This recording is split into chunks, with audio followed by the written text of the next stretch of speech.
Good morning વિદ્યાર્થી મિત્રો. Standard છે 12 ગુજરાતી મીડિયમ, સબ્જેક્ટ છે ઇકોનોમિક્સ. ચેપ્ટર નંબર 8ના આજે આપણે ક્વેશ્ચન આન્સર જોઈશું. તેમાં પહેલો છે, ભારતમાં બીજી પંચવર્ષીય યોજના ક્યારે શરૂ થઈ?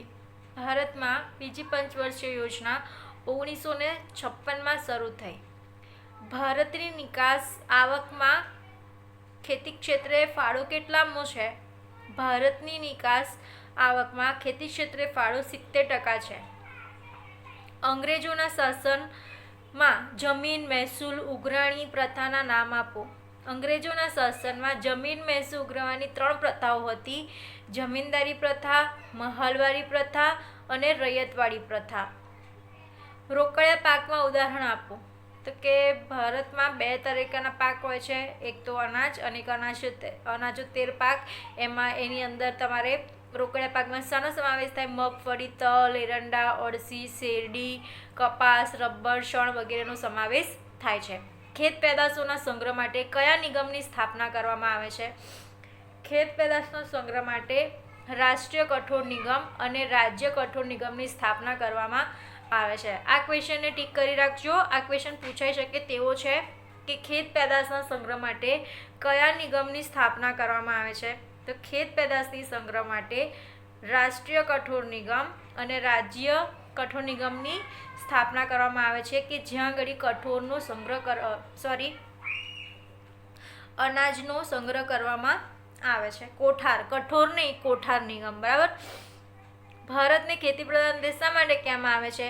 ભારતની વસ્તીનો મોટો ભાગ કૃષિ ક્ષેત્ર પર નભતો હોવાથી તેને ખેતી પ્રધાન દેશ તરીકે ઓળખવામાં આવે છે. ભારતની કેટલા ટકા વસ્તી આવકનો મુખ્ય સ્ત્રોત કૃષિ ક્ષેત્ર છે? ભારતની 69% વસ્તીની આવકનો મુખ્ય સ્ત્રોત કૃષિ ક્ષેત્ર છે.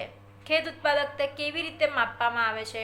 ખેત ઉત્પાદકતા હેક્ટર દીઠ ઉત્પાદન અથવા હેક્ટર દીઠ આવકના સંદર્ભમાં માપવામાં આવે છે. નીચી ખેત ઉત્પાદકતાના કારણભૂત પરિબળો જણાવો. નીચી ખેત ઉત્પાદકતાના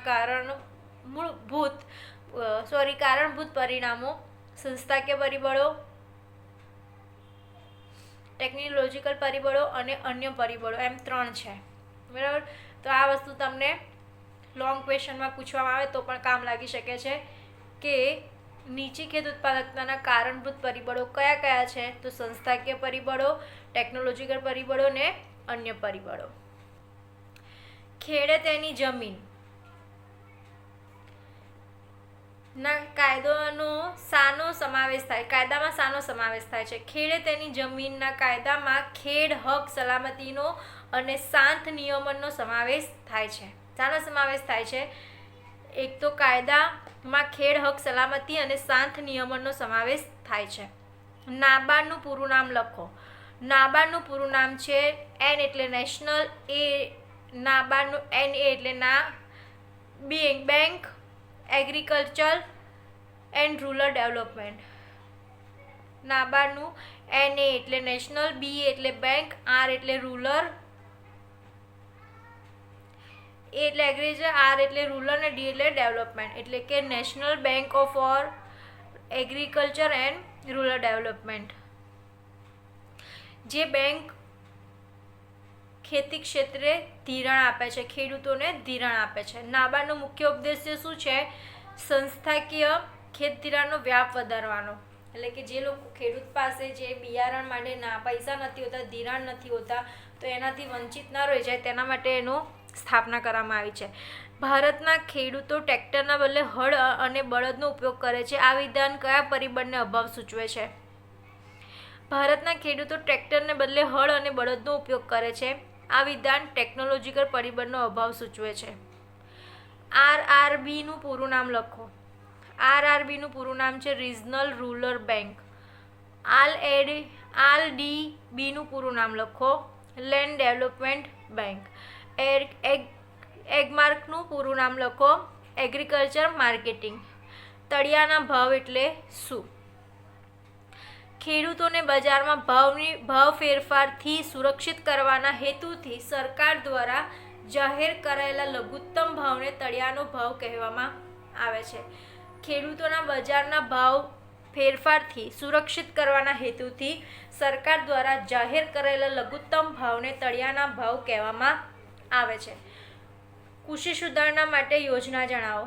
કૃષિ સુધારણા માટેની યોજના સામૂહિક ગ્રામ વિકાસ યોજના, પંચાયતી રાજ સંકલિત ગ્રામ વિકાસ યોજના અને જનધન યોજના. બીજ ક્રાંતિ એટલે શું? બીજ ક્રાંતિ એટલે કે સુધારેલા બિયારણોના કારણે અન્ય ઉત્પાદનમાં થતા અસાધારણ વધારાને બીજ ક્રાંતિ તરીકે ઓળખવામાં આવે છે. બરાબર. ભૂમિ પરીક્ષણ એટલે શું? જે પરીક્ષણ દ્વારા જે તે પાકને અનુકૂળ જમીનની ગુણવત્તા છે કે કેમ અને તે પાક માટે જમીનમાં ખૂટતા ઘટકો નક્કી થાય છે તેને ભૂમિ પરીક્ષણ કહેવામાં આવે છે. એટલે કે જમીનનું પરીક્ષણ એ કરવામાં આવે છે કે જમીનની અંદર જે જરૂરી ફળદ્રુપતા જોઈએ તે છે કે નહીં, અને જો જમીનમાં એ ઘટકો ખૂટતા હોય તો તેને જે ઘટકો નક્કી થાય છે કે આ ઘટકો ખૂટે છે તેને ભૂમિ પરીક્ષણ કહેવામાં આવે છે. હરિયાળી ક્રાંતિ એટલે શું? આધુનિક ટેકનોલોજીના કારણે ખેત ઉત્પાદનમાં થતા અભૂતપૂર્વ વધારાને હરિયાળી ક્રાંતિ તરીકે ઓળખવામાં આવે છે. આધુનિક ટેકનોલોજીના કારણે ખેત ઉત્પાદનમાં થતા અભૂતપૂર્વ વધારાને હરિયાળી ક્રાંતિ તરીકે ઓળખવામાં આવે છે. IADPનું પૂરું નામ લખો. નું પૂરું નામ ઇન્ટેન્સિવ એગ્રીકલ્ચર ડિસ્ટ્રિક્ટ પ્રોગ્રામ છે. સઘન ખેતી એટલે શું? નવી ટેકનોલોજીનો ઉપયોગ કરી એક કરતાં વધારે પાક લેવો તેને સઘન ખેતી કહેવાય છે. હાઇપર યીલ્ડિંગ વેરીફાઈડ પ્રોગ્રામ એટલે કે હરિયાળી ક્રાંતિને બીજા કયા નામે ઓળખવામાં આવે છે? હરિયાળી ક્રાંતિને બીજા આધુનિક ખેત ટેકનોલોજીના કાર્યક્રમ અથવા બિયારણ, ખાતર અને પાણી ટેકનોલોજીના કાર્યક્રમ તરીકે પણ ઓળખવામાં આવે છે. કૃષિ પાકમાં સ્વરૂપમાં કેટલા અને કયા છે? કૃષિમાં 2 છે, અનાજ અને અનાજ્ય તેર પાક એટલે કે રોકડિયા પાક, જે આપણે આગળ જોઈ ગયા. અનાજમાં કયા 2 પાકોનો સમાવેશ થાય છે?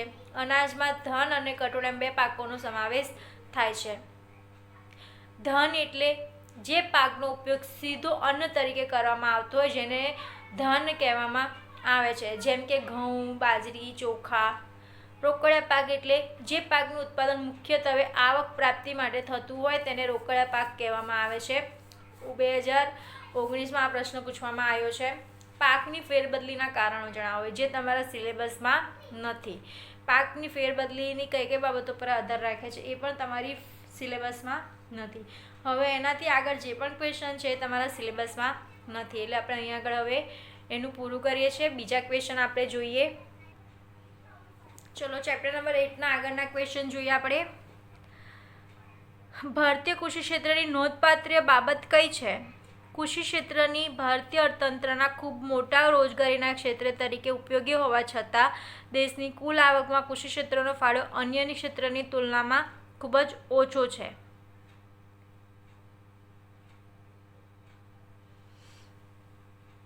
આયોજનના 6 દાયકામાં એટલે કે 1950-51 થી લઈને 2011-12માં રાષ્ટ્રીય આવકમાં કૃષિ ક્ષેત્રના ફાળામાં શું પરિવર્તન આવ્યા? બરાબર, તો કે 50-51માં 53.1% હતો, જે ઘટીને 13.9% થયો છે. એટલે કે પહેલાં આપણા દેશમાં જે કૃષિ ક્ષેત્ર હતું તે ખૂબ મોટા પાયા પર રાષ્ટ્રીય આવકમાં ફાળો આપતો હતો, જે હવે ઘટી ગયો છે. કૃષિ ક્ષેત્રનો ફાળો 53.1% હતો, જે ઘટીને 13.9% થયો છે. ભારતમાં કયું ક્ષેત્ર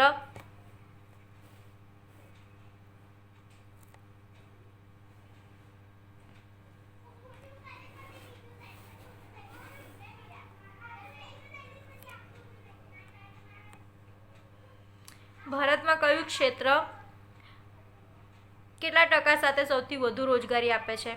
ભારતમાં 2014-15માં અંદાજ પ્રમાણે કૃષિ ક્ષેત્ર સૌથી વધુ રોજગારી આપે છે. કૃષિ ક્ષેત્રમાં મુખ્ય કેટલા અને કયા પ્રકારના પાક છે? કૃષિ ક્ષેત્રમાં મુખ્યત્વે 2 પ્રકારના પાક, અનાજ અને રોકડિયા પાક છે. 2013માં અનાજની માથાદીઠ ઉપલબ્ધતા કેટલી છે? 2013માં ભારતમાં અનાજની માઠા દીઠ ઉપલબ્ધતા 511 ગ્રામની છે. 1950-51થી 2013-14માં ભારતના કયા પાક સૌથી વધારે વધારો થયો છે? કપાસના પાકમાં સૌથી વધુ વધારો થયો છે. કેટલો? 17 ગણો વધારો થયો છે.